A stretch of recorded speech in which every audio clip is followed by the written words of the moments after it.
Hello दोस्तों, आप सभी का स्वागत है हमारे चैनल ब्रजवासी केमिस्ट्री पर। जैसा कि आप सभी को पता है कि इस चैनल पर हम लोग पढ़ रहे हैं यूपी टीजीटी का जो सिलेबस है, उसमें जो केमिस्ट्री वाला भाग है उसको हम लोग यहाँ पर कवर कर रहे हैं साइंस के अंदर। तो जैसा कि आपको पता है कि यहाँ पर हम आज पढ़ेंगे रेडियो सक्रियता।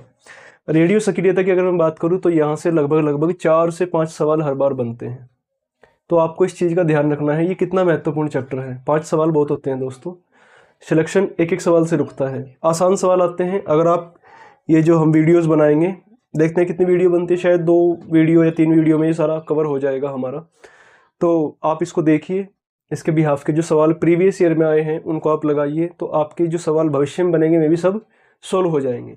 तो सबसे पहले बात करते हैं रेडियो सक्रियता क्या होती है दोस्तों।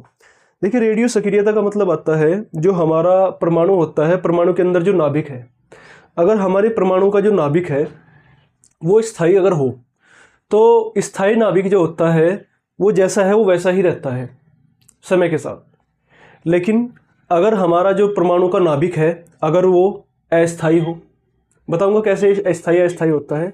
अगर वो अस्थायी हो तब क्या होगा, तब वो जो नाभिक होता है उससे कुछ चीज़ें निकलती हैं और निकलने के बाद वो नाभिक किसी अन्य नाभिक के अंदर परिवर्तित हो जाता है। मान लिया मेरे पास कोई सोडियम का अस्थायी नाभिक है, तो हो सकता है वो नियोन में बदल जाए या फिर वो मैग्नीशियम के अंदर बदल जाए। संभावनाएं अलग अलग हैं, ठीक है। तो इसी प्रकार से जो रेडियो सक्रियता है इसको रेडियो एक्टिविटी बोलते हैं। रेडियो एक्टिविटी का मतलब सीधा नाभिक से आता है, ध्यान रखना आपको। तो सबसे पहले यह है कि रेडियो सक्रियता 5 से 6 सवाल आएंगे। अस्थायी नाभिक क्या काम करता है, जो नाभिक होता है उसका, जो परमाणु का नाभिक होता है जो अस्थायी है, उससे क्या निकलती हैं, उससे कुछ कण और किरणें निकलती हैं। जैसे अल्फा और बीटा कण हो गए हमारे, और गामा किरणें उत्सर्जित करता है वो, ठीक है। और किस में बदलता है, स्थायी नाभिक में बदलता है। इसके बाद नेक्स्ट है, यह एक सतत और अनियमित प्रक्रिया है। ध्यान रखना है, ये कॉन्टिन्यूअस है। क्या है ये, कॉन्टिन्यूअस, सतत है। लेकिन अनियमित का मतलब ये है कि मान लिया बहुत सारे नाभिक हैं हमारे परमाणु के अंदर, जो हमारा तत्व है उसमें बहुत सारे क्या है, परमाणु है, परमाणुओं के अंदर नाभिक है। तो आप ये नहीं बता पाओगे कि किस समय पर कौन से परमाणु का नाभिक उत्सर्जन करेगा। तो ये अनियमित है, कोई सा भी कर सकता है। सतत होएगा तो लगातार, लेकिन कौन सा करेगा ये बात हमें पता नहीं लग पाएगी। इसके बाद अस्थायी नाभिक के गुण जो होते हैं ना, जो उसकी प्रॉपर्टीज है अस्थायी नाभिक के, उनका भौतिक परिवर्तन हो जाए या रासायनिक परिवर्तन, इन पर कोई प्रभाव नहीं पड़ता। उसके जो गुण हैं वे उसी हिसाब से काम करते हैं। भौतिक रासायनिक परिवर्तन इनको प्रभावित नहीं कर सकते हैं, ध्यान रखना दोस्तों। मान लिया आप उसके अंदर एसिड डाल दो, बेस डाल दो, आप उसको गर्म कर दो, ठंडा कर दो, ताप बढ़ा दो, इनसे कोई प्रभाव वहां पर नहीं पड़ेगा। ध्यान रखना है आपको। इस तरह का सवाल पहले बने हुए हैं। अगला पॉइंट है, केवल नाभिक की संख्या पर निर्भर करता है। हाँ देखो, अस्थायी नाभिक जो होता है वो नाभिकों की संख्या पर निर्भर करे, कितने नाभिक हैं। ना ताप पर करेगा, ना दाब पर करे, ना उत्प्रेरक पर करे, ना अम्ल पर, अक्षार पर, किसी पर प्रभावित नहीं होती है वो चीज़, ध्यान रखनी है। अब यहाँ पर ये पॉइंट है कि अगर हमारे पास जो नाभिक है उसके अंदर स्थिर वैद्युत प्रतिकर्षण बल किसके बीच में लगता है, जो समान आवेश होते हैं। नाभिक के अंदर क्या होते हैं, प्रोटॉन और न्यूट्रॉन।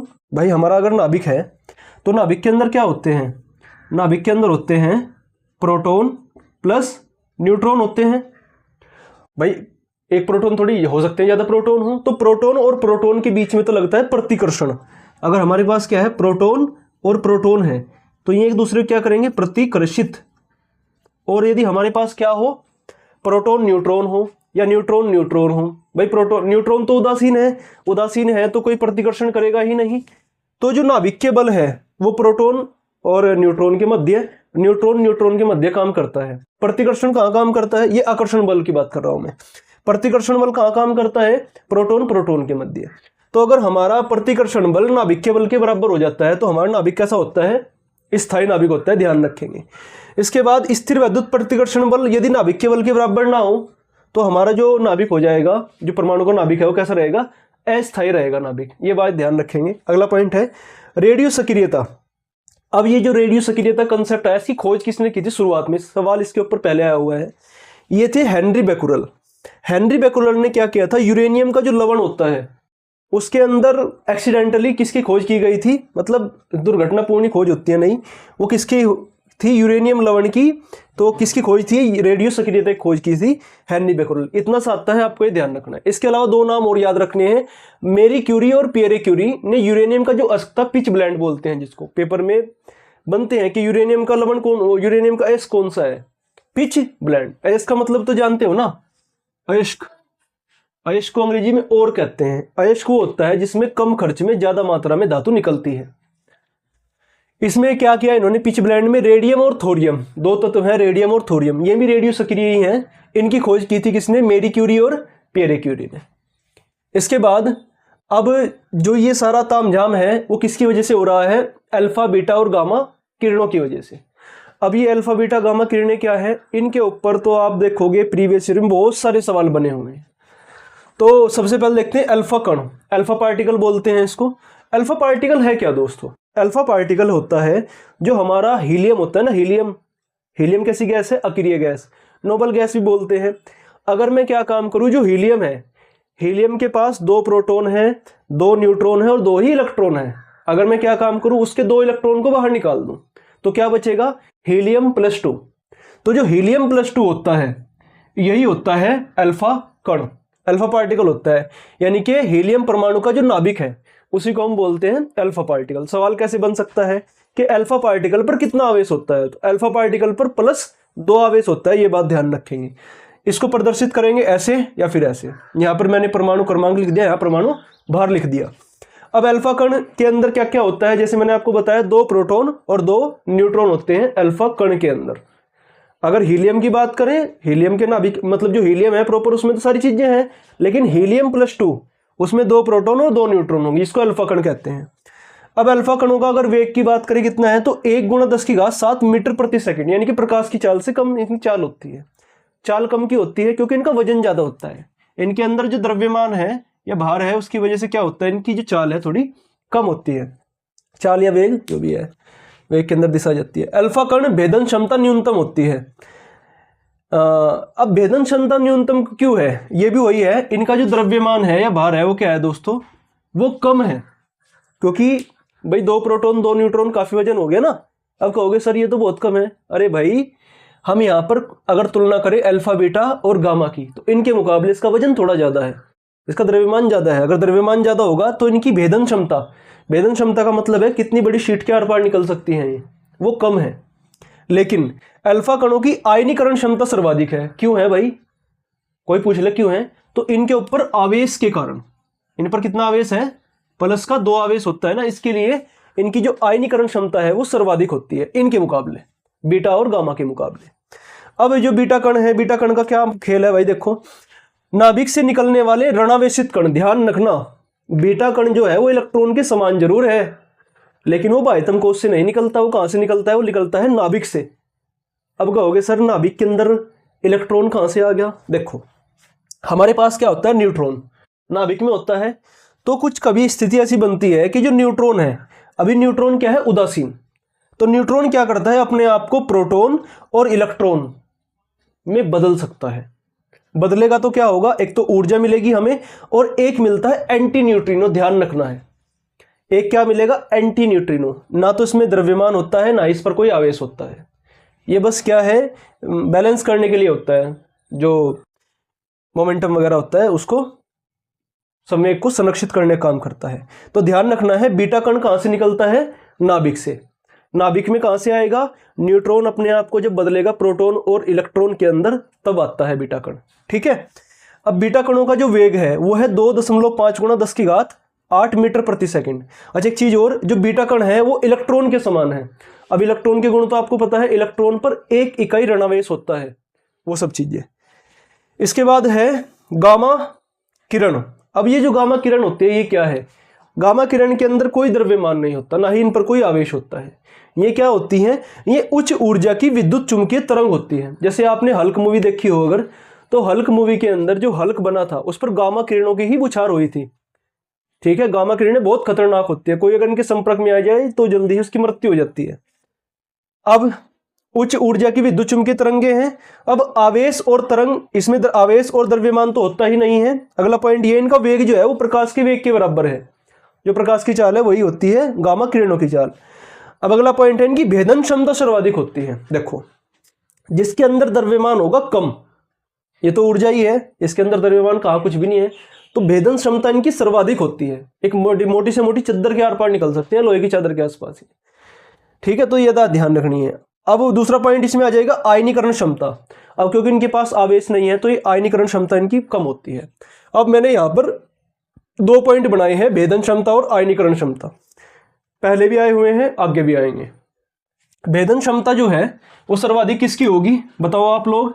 जिसका द्रव्यमान कम हो, किसका है, गामा, फिर बीटा, फिर अल्फा। सबसे कम भेदन क्षमता होगी अल्फा की। क्यों होगी, द्रव्यमान ज्यादा है। आयनीकरण क्षमता की बात करें तो अल्फा की सबसे ज्यादा, फिर बीटा और सबसे बाद में गामा। आयनीकरण ऐसा क्यों है, क्योंकि अल्फा का जो आवेश है वो +2 आवेश है, बीटा -1, इस पर तो कोई है ही नहीं। तो ये जो 2 है ये बहुत ज्यादा इंपॉर्टेंट है, स्टार लगा लीजिए आप लोग। आए हुए हैं, आगे भी आएंगे। देखो, एक बात का ध्यान रखना है, पेपर में हमेशा कठिन सवाल नहीं आते हैं। पेपर में लगभग 80% जो सवाल हैं वो ऐसे आएंगे, कंसेप्ट लगा के सोल्व कर सकते हो आप, इतने पर ही सिलेक्शन होता है। तो आपको उन क्वेश्चंस को टारगेट करना है जो कंसेप्चुअली हो। देखो, जो सवाल कंसेप्ट लगाने के बाद यहाँ भी नहीं हो रहा, जो आउट ऑफ कंसेप्ट आपके जा रहा है, आउट ऑफ बॉक्स जा रहा है, या फिर कुछ सवाल रटने वाले होते हैं, देखो उसका तो तुक्का होता है। लेकिन जहाँ कंसेप्ट लगता है 80% सवालों पर कंसेप्ट काम करता है, 80% पर ही सिलेक्शन हो जाता है। आप प्रीवियस ईयर की उठा के देख लो कट ऑफ, इतना ही आपको देखने को मिलता है। अब हम यहाँ पर देखते हैं दोस्तों सक्रियता बेल्ट। सक्रियता बेल्ट क्या होती है और कैसे ये बताएगी कि नाभिक हमारा जो है वो स्थायी है कि अस्थायी है। इसके अलावा कुछ इसमें और टॉपिक भी हैं जो आपको बहुत हेल्प करेंगे। तो सक्रियता बेल्ट में हमको देखना होता है न्यूट्रॉन और प्रोटॉन का अनुपात, न्यूट्रॉन प्रोटॉन रेशियो हमको देखना होता है, और न्यूट्रॉन प्रोटॉन के रेशियो से हमें पता लगता है कि हमारा नाभिक स्थायी है कि नहीं है। तो यहाँ पर 2 क्राइटेरिया हैं। पहला क्राइटेरिया है कि अगर हमारा जो परमाणु क्रमांक है वो कितना हो, या तो 20 के बराबर हो या 20 से कम। इसका मतलब 1 से लगा के और 20 तक के जो तत्व हैं, कैल्शियम तक के जो तत्व हैं, उनके लिए यदि N/P है, न्यूट्रॉन और प्रोटॉन का जो अनुपात है, यदि वो 1 के बराबर हो, लगभग 1 के बराबर हो, तो हमारा जो नाभिक होगा वो कैसा होगा दोस्तों, तो वो होता है स्थायी नाभिक, स्टेबल न्यूक्लियस बोलते हैं उसको। ध्यान रखना है 1 के लगभग बराबर हो। दूसरा केस क्या है कि यदि हमारा जो परमाणु क्रमांक है वो 20 से ऊपर चला जाए, जैसे हमारा स्कैंडियम से लगा के जो ऊपर वाले तत्व हैं सारे के सारे, उनके लिए जो N/P का अनुपात होता है, N/P का जो रेशियो होता है वो 1 से लगा के 1.6 तक। भाई 118 तत्व हैं, मान लिया 118 तत्व है, तो उसके लिए N/P का मान कितना होना चाहिए, 1.6 अगर होगा तो वो स्थायी है, अगर इससे ज़्यादा होगा तो वो अस्थायी हो जाता है। तो ये 2 क्राइटेरिया आपको याद रखने हैं। पेपर में सवाल कैसे बनेगा कि एक तत्व है उसका परमाणु क्रमांक जो है वो 25 है, तो उसके लिए N/P का मान क्या हो जिससे कि नाभिक स्थायी हो, तो आपको बताना है 1 से 1.6 के बीच में होना चाहिए। वो आपको नंबर देख रखेगा 0.5, 0.6, 1, 1.2, तो आपको अपना एग्जैक्ट आंसर बनाना है। ठीक है दोस्तों। अब अगला पॉइंट ये है मैजिक नंबर। एक होती है जादुई संख्याएं, मैजिक नंबर। अगर हमारे पास न्यूट्रॉन की संख्या या प्रोटॉन की संख्या या इन दोनों का योग, या तो न्यूट्रॉन की संख्या या प्रोटॉन की संख्या या न्यूट्रॉन और प्रोटॉन की संख्या का योग किसके बराबर हो, इन संख्याओं के बराबर हो, 2, 8, 20, 28, 50, 82, 126। ध्यान रखना है, या तो न्यूट्रॉन की संख्या या प्रोटॉन की संख्या या इनका योग, यदि इन संख्याओं के बराबर हुआ तो ऐसे नाभिक बहुत अधिक स्थायी होते हैं। ठीक है, तो इन संख्याओं को आपको ध्यान रखना है। दूसरा सवाल कैसे बन जाएगा इससे, यह बनेगा कि निम्नलिखित में से कौन सी जादुई संख्या है। तो ध्यान रखना है 2, 8, 20, 28, 50, 82, 126। याद करेंगे 2, 8, 20, 28, 50, 82, 126। ध्यान रखना है। जैसे एग्जाम्पल है 20 कैल्शियम 40, यहां पर प्रोटॉन कितने हैं 20, न्यूट्रॉन 40 - 20, 20। तो ये नाभिक क्या है, काफी अधिक स्थायी है। मैजिक संख्या याद हो गया आपके, 2, 8, 20, 28, 50, 82, 126। इसके बाद अब यहां पर शुरू हो गया एक बहुत इंपॉर्टेंट टॉपिक जिसको मैं कह सकता हूं कि ये आपके पेपर में जरूर आएगा। लेकिन कंसेप्चुअल है, अगर कंसेप्ट आएगा तभी तुम इसको कर पाओगे, वरना इसको नहीं कर पाओगे। कंसेप्ट क्या है इसका? रेडियो सक्रिय विघटन के प्रकार, रेडियो एक्टिव डीके की बात कर रहे हैं हम लोग। अब ये रेडियो एक्टिव डीके जो होता है, इसमें हम लोग कुछ डीके देखेंगे, जैसे अल्फा कण निकलेगा, बीटा कण निकलेगा, गामा किरण निकलेगी, पॉजिट्रॉन निकलेगा, इलेक्ट्रॉन कैप्चर होएगा, वो सब चीज़ें। तो सबसे पहला है अल्फा कण का निकलना। यदि हमारा कोई नाभिक है, उससे हम क्या कर रहे हैं, एक अल्फा कण को निकाल रहे हैं, तो एक अल्फा कण के निकलने से क्या होता है दोस्तों, जो हमारा परमाणु क्रमांक है उसमें तो कमी आती है 2 की, और जो परमाणु भार है उसमें कितनी कमी आती है, 4 की कमी आएगी। तो ध्यान रखना है, जैसे हमने लिया ZXA, कोई परमाणु है X, परमाणु क्रमांक Z, परमाणु भार A, अल्फा कण निकला तो क्या होगा, इसका जो परमाणु क्रमांक है Z वो कितना कम हो जाएगा, 2। तो Z में से 2 घट गए, परमाणु तो बदल गया, इसको Y लिख दिया, और परमाणु भार में कितनी कमी आ गई, 4 की। जैसे 92 यूरेनियम 238 क्या निकला, अल्फा कण। अल्फा कण के निकलने से परमाणु क्रमांक कितना कम होगा, 2, तो न बन गया 90, और परमाणु भार कितना कम होगा, 4, कितना बन गया 234 प्लस ऊर्जा, ये बात ध्यान रखेंगे। इसके बाद जैसे 7N15 है, एक हमारा नाइट्रोजन का कोई आइसोटोप है 7N15, इससे हमने क्या निकाला है, अब देखो ऐसे भी लिख के देता है, ऐसे भी लिख के देता है, ध्यान रखना आपको। अब जैसे कि यहां से हमने एक जो हमारा अल्फा कण है निकाल दिया, ये अलग से हमने पहले ही निकाल के रख दिया, ये क्या होता है 2He4। अब कहोगे सर +2 भी, अरे भाई वो अंडरस्टूड है, +2 इसके पास है ना, क्योंकि हम यहां पर बात कर रहे हैं नाभिक के अंदर फिलहाल, और नाभिक के अंदर न्यूट्रॉन नहीं होते हैं। अब देखो यहां पर परमाणु क्रमांक 2 कम हो जाएगा और परमाणु भार 4 कम हो जाएगा।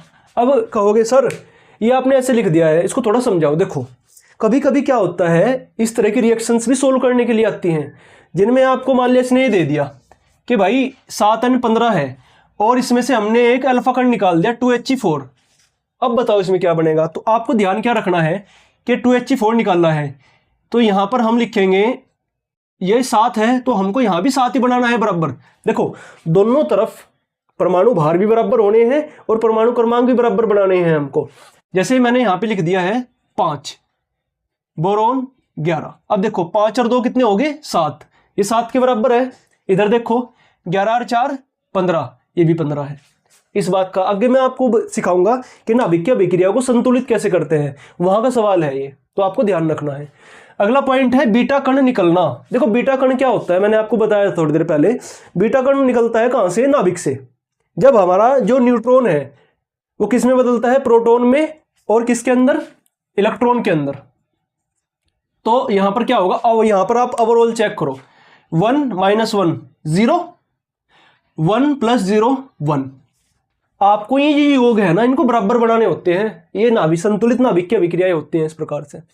तो न्यूट्रॉन से क्या बनता है, प्रोटॉन और इलेक्ट्रॉन। यही इलेक्ट्रॉन बाहर निकलता है जिसको हम क्या बोलते हैं, बीटा कण।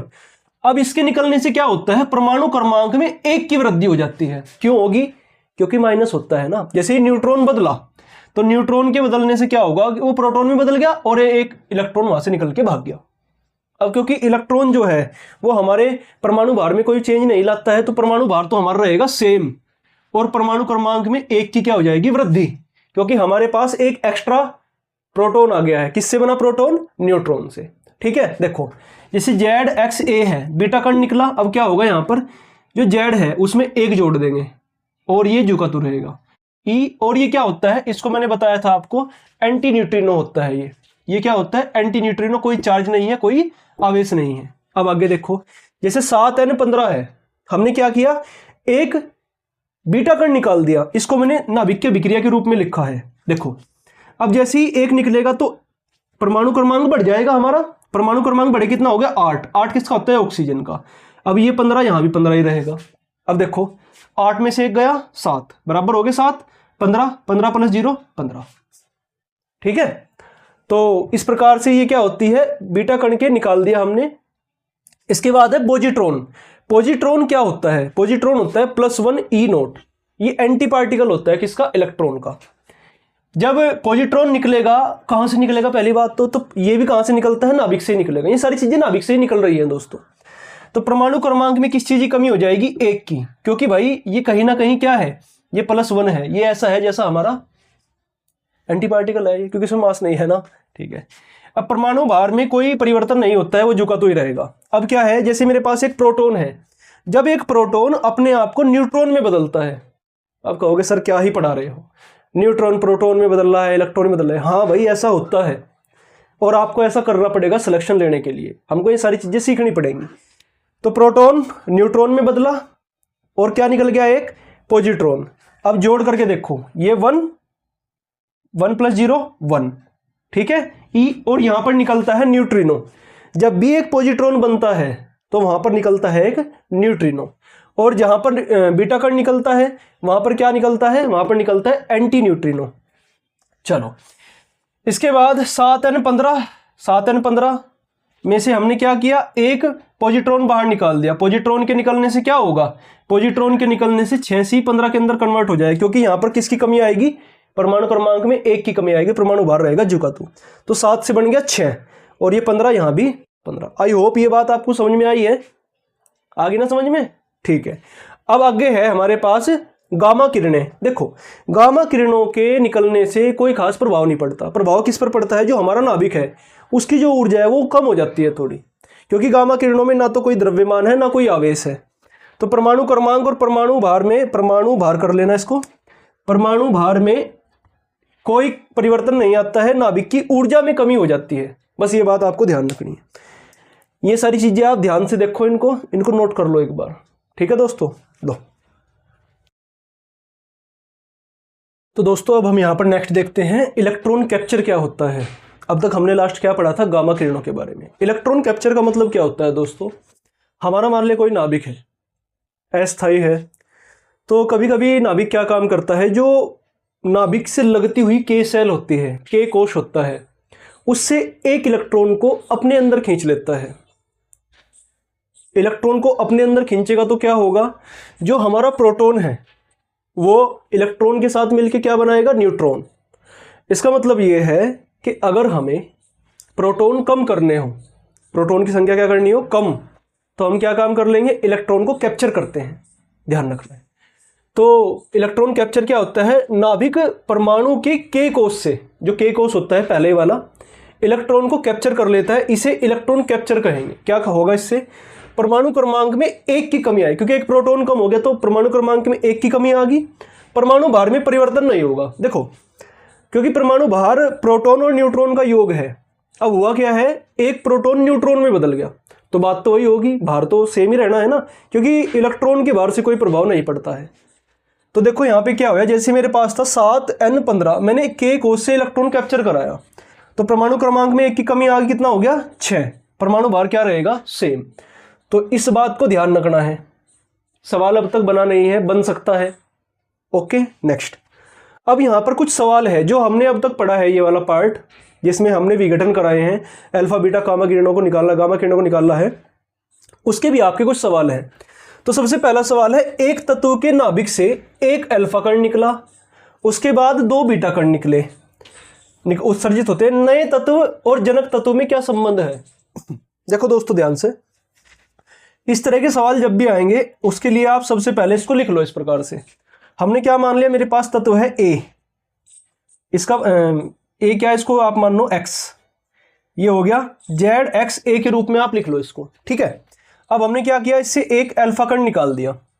जब हम इससे अल्फा कण निकाल लेंगे तो परमाणु क्रमांक में 2 की कमी, परमाणु भार में 4 की कमी, तो कितना हो गया? Z-2, ये y बन गया और ये हो जाएगा A-4। इतनी बात समझ में आ गया आप लोगों को? देखो, अल्फा कण से ये 2 कम होता है परमाणु क्रमांक, और ये क्या होता है? 4 कम। इसके बाद अब 2 बीटा कण निकालने हैं, पहले एक निकाल लो आप, इसके बाद इससे नेक्स्ट निकाल लेंगे। तो बीटा कण जब निकलेगा तो बीटा कण से क्या होता है? जो हमारा परमाणु क्रमांक होता है उसमें एक वृद्धि हो जाती है, +1 हो जाता है वो, और परमाणु भार पर कोई प्रभाव नहीं पड़ता है। तो देखो, ये प्लस जब इसमें एक जोड़ेंगे तो ये क्या हो जाएगा? Z-1, ठीक है। और ये बन जाएगा हमारा, कुछ भी कर लो आप, इसको कह दो XYZ M कर लो इसको आप, ठीक है। तो Z-1 ये हो गया M, और ये हो गया A-4। ठीक है दोस्तों। अब दोबारा फिर क्या होगा, अब दोबारा फिर हमने क्या काम किया, अब यहां पर दोबारा एक बीटा कण निकालते हैं हम लोग।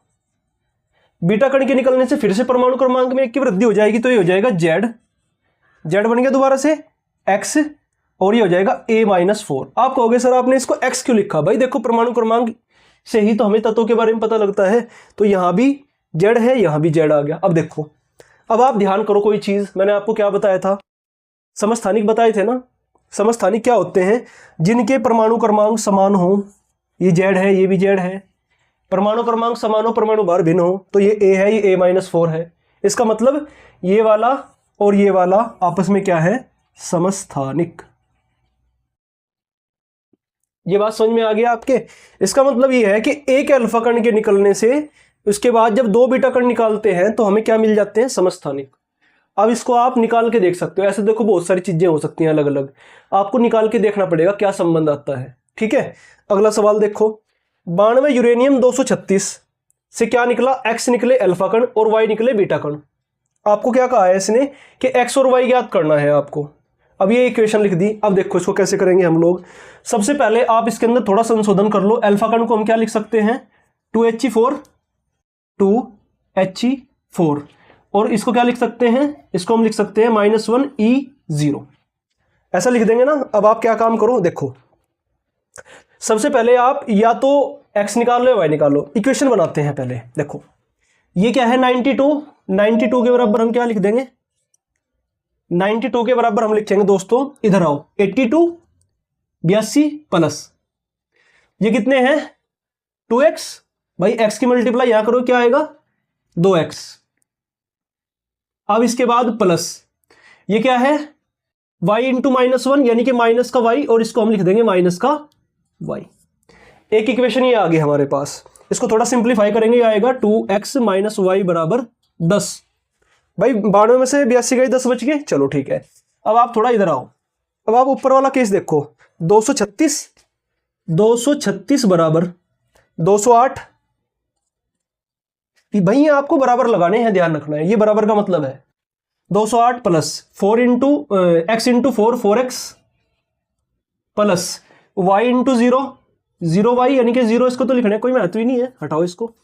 अब देखो इसमें से आप इसको घटाओ, 236 में से 208 घटाएंगे, ये आ जाएगा आपका 236 माइनस 208 बराबर आएगा 4x, यानी कि 4x बराबर आ जाएगा, घटाओ भाई कितना आया, ये हो गया आपके 30, 22 और 6 28, कितना आ जाएगा आपका 28।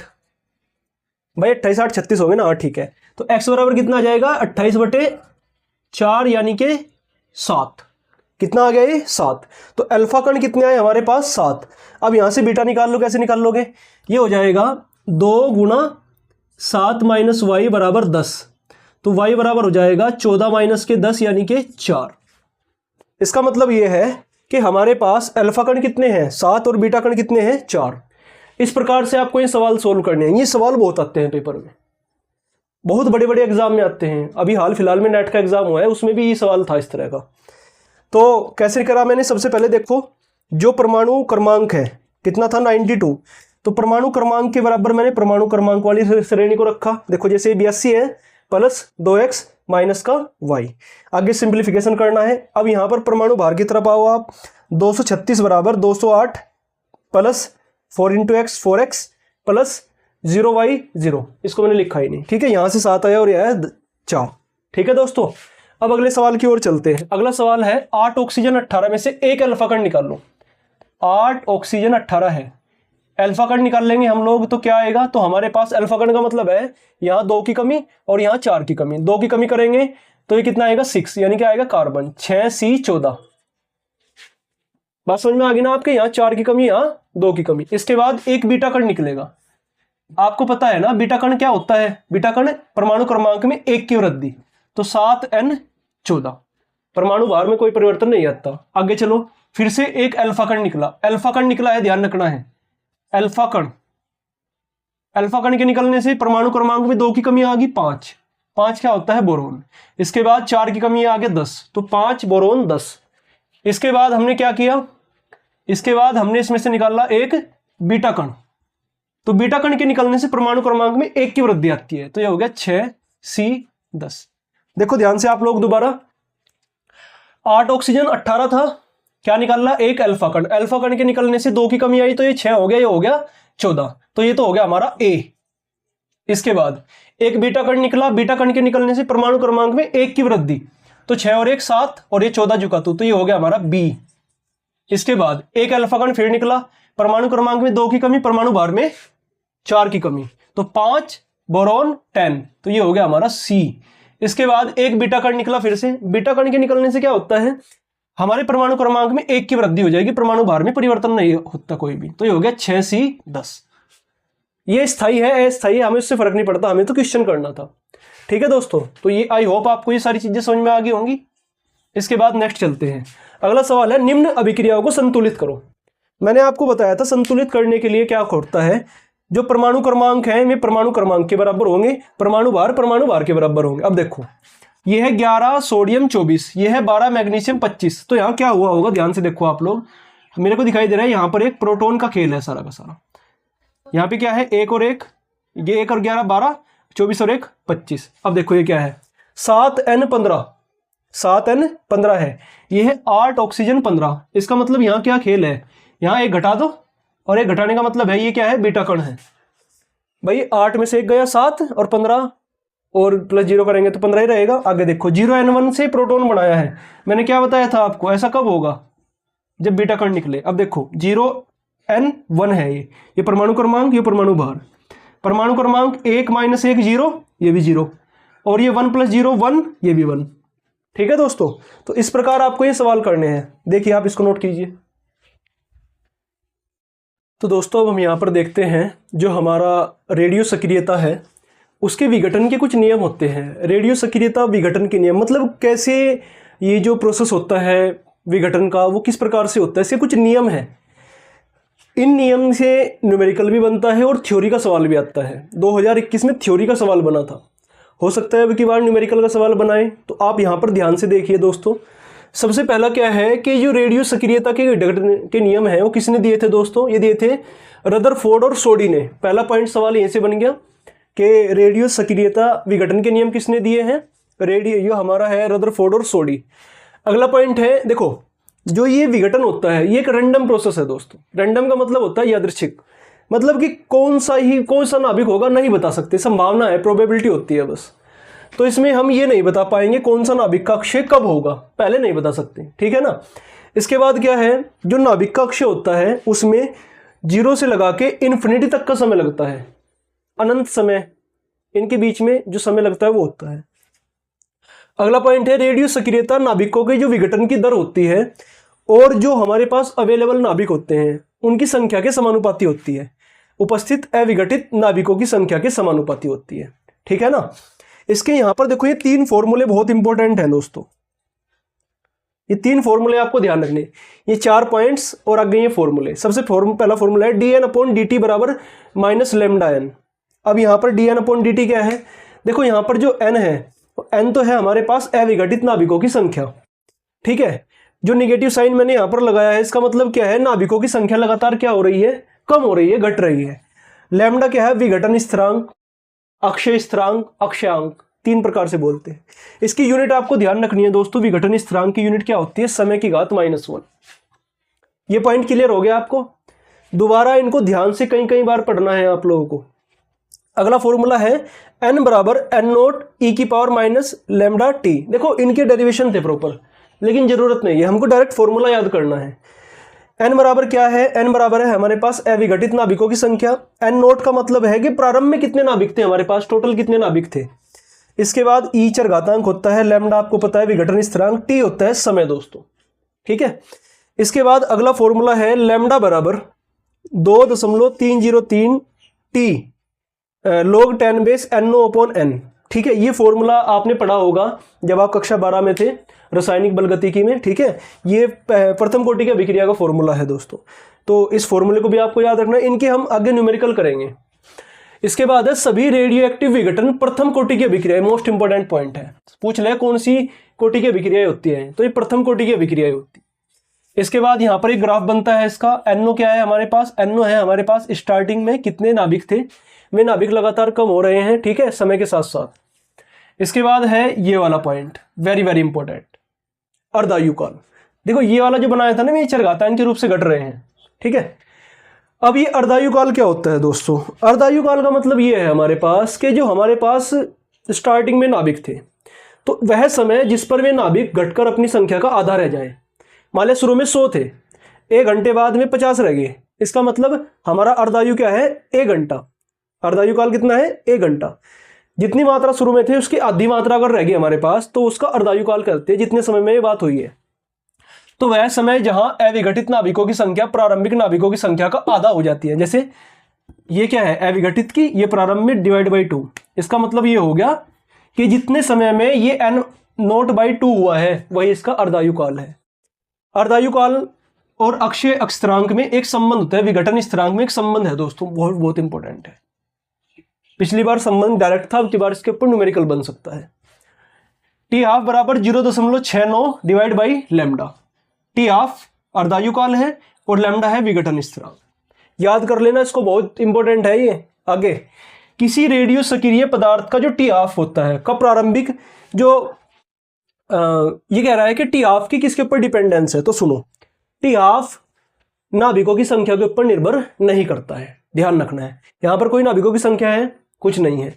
तो किसी रेडियो सक्रिय पदार्थ की जो टी हाफ है, यानी कि टी हाफ का मतलब अर्धायुकाल है, प्रारंभिक नाभिकों की संख्या पर निर्भर नहीं करता है। टी हाफ का जो मान है ना, ताप, दाब, उत्प्रेरक किसी पर निर्भर नहीं करता है। ये बहुत इंपॉर्टेंट है ये। अगला पॉइंट है यहां पर, अब ये तो वेरी इंपॉर्टेंट होगा क्योंकि यहां से न्यूमेरिकल करना स्टार्ट करेंगे हम लोग। ये है कि n अर्धायु के बाद अविघटित नाभिकों की संख्या। कभी कभी हमें सवाल देगा ये कि भाई एक हमारे पास कोई भी पदार्थ है, उसकी टी हाफ 10 मिनट है मान लिया, तो आप ये बताओ कि 10 घंटे बाद, या फिर आपसे कह दे वो कि 100 मिनट के बाद कितना पदार्थ बचेगा। इस तरह के सवाल बने हुए हैं। तो आपको क्या है कि n अर्धायु के बाद अविघटित नाभिकों की संख्या बतानी है, कितने नाभिक बचे हुए हैं। तो इसका फॉर्मूला है n बराबर अविघटित नाभिकों की संख्या n नोट प्रारंभ में कितने थे और डिवाइड 2n, ठीक है। n कैसे भाई, ये सब हमें देख रखेगा। n का मान कैसे निकाल लेंगे, कुल आयु डिवाइड बाई अर्धायु, यानी कि कुल समय मान लिया 100 मिनट दे दी, एक अर्धायु का समय कितना दे दिया, 10 मिनट, तो t बराबर ये n बराबर आएगा 100/10 यानी कि 10, ठीक है। उसके बाद यहां पर वैल्यू दे के रखता है, उसके निकाल लेंगे। मान लिया दे दिया कि 1 किलोग्राम पदार्थ था, इसकी टी हाफ 10 मिनट है, 100 मिनट के बाद कितना बचेगा, इस प्रकार से। तो ये सारे सवाल हमें इस प्रकार से करने हैं। आई होप ये वीडियो आपको अच्छा लगा होगा दोस्तों। इसको मैं लगभग कोशिश करूंगा कि एक वीडियो में और निपट जाए। अगर नहीं निपटेगा तो इसके बाद एक वीडियो और बना लेंगे, हम 3 वीडियो बना लेंगे। तो आप लोग हमारे चैनल को दोस्तों सब्सक्राइब करें, अपने दोस्तों के साथ शेयर करें। देखो जैसे जैसे आप शेयर करोगे, दोस्तों को बताओगे, लाइक करोगे, शेयर करोगे, तभी तो हमको क्या मिलेगा, मोटिवेशन मिलेगा वीडियो बनाने के लिए, है ना। कंटेंट आप देखिए, है ना, कंटेंट में आपको कोई कमी नजर नहीं आएगी जहाँ तक मुझे लगता है। अगर कुछ भी कमी लगती है तो आप कमेंट कीजिएगा। बाकी आप लोग इसको पढ़िए, सवाल लगाइए प्रीवियस ईयर के। हर साल 4-5, 6 सवाल भी आए हुए हैं, तो आप उन सवालों को कीजिए।